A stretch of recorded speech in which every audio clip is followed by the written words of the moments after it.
শিমলাপালি জল থেকে ছড়াচ্ছে জন্ডিস, নিয়ন্ত্রণে স্বাস্থ্য দপ্তর। জন্ডিস নিয়ন্ত্রণে নির্দেশ, স্বাস্থ্য দপ্তরের একটি মেডিকেল টিম গিয়েছিল। নলকূপ ও সাবমার্সিবল পাম্পগুলির আশেপাশে ব্লিচিং পাউডার সহ জীবাণুনাশক স্প্রে। আক্রান্তদের শারীরিক পরীক্ষা করে ওষুধ দেওয়া হয়েছে। জল ফুটিয়ে খাওয়ার পরামর্শ দিয়েছে। জলের নমুনা সংগ্রহ করে পরীক্ষার জন্য পাঠানো হয়েছে।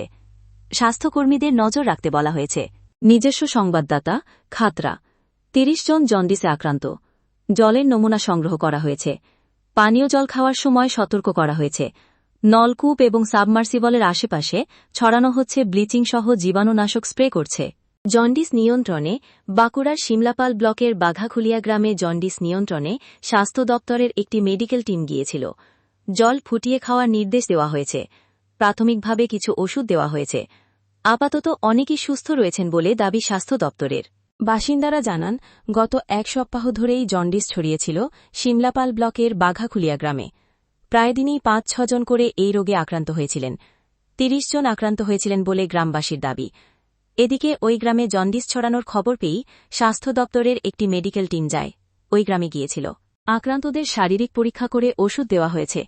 এর পাশাপাশি এলাকার নলকূপ ও সাবমার্সিবল পাম্পগুলির আশেপাশে ব্লিচিং পাউডার সহ জীবাণুনাশক স্প্রে করা হয়েছে। শিমলাপালের বিএমওএইচ রামাশিস টুডু এদিন বলেন, বাঘাখুলিয়া গ্রামে মেডিকেল টিম পাঠানো হয়েছিল। আক্রান্তদের বাড়িতে গিয়ে চিকিৎসা করা হয়েছে। তবে পরিস্থিতি নিয়ন্ত্রণে রয়েছে। আক্রান্তদের অধিকাংশ সুস্থ হয়ে উঠছেন।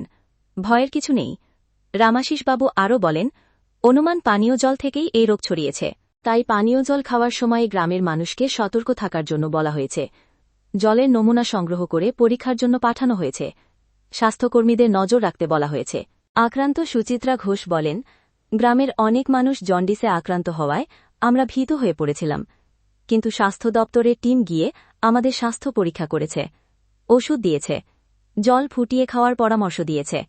নলকূপ ও সাবমার্সিবলের আশেপাশে ব্লিচিং সহ জীবাণুনাশক স্প্রে করছে।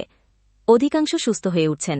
ধন্যবাদ জ্ঞাপন ও কৃতজ্ঞতা স্বীকার সংবাদ প্রতিদিন পত্রিকা।